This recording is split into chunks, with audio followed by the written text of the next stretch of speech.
मुंह से हमें पाकिस्तान जो हमारे पाकिस्तानी भाई लीबिया से इटली आते हुए यूनान के करीब समंदर में अपनी जवानें गवा बैठे हैं, उनके लिए ना सिर्फ यूनान में बल्कि ये जर्मनी के शहर में भी, जर्मनी के शहर डार्मस्टैट में भी और पूरी जर्मनी भर में इंसानी जो की तंजीमें उस वाक़े के खिलाफ उठ खड़ी हुई हैं कि ये वो गैर इंसानी था कि यूनानी हकाम ने बिल्कुल उनकी मदद नहीं की, बल्कि यूनानी फौज ने डूबते हुए वो नज़ारे देखते रहे। तो मेरी ये गुजारिश है कि पूरी दुनिया उठी हुई है इस नागहानी वाक़े पे, लोगों के ज़मीर जागे सोए नहीं जागे हुए हैं और वो इंसानों के लिए उठे हुए हैं। आप लोग भी पाकिस्तान में ज़रूर उठे, सड़कों में निकलें ताकि हकाम बाला पे दबाव बढ़े, वो ऐसे मंसूबे बनाए, ऐसे प्लानिंग करें कि लोग ऐसी हरकतें ये मुल्क छोड़ने का सोचे भी ना, और एजेंटों पे भी वो कम से कम सख्त हाथ डाले। ये चंद दिन का, एक दिन का यौम शौक, उसके बाद मुर्दा खामोशी होनी है।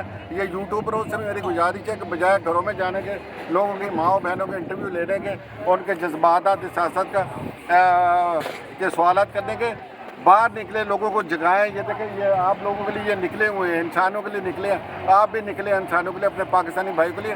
पाकिस्तान में सड़कों पे बाहर निकले सारे इकट्ठे हो गए। खुदा हाफिज़।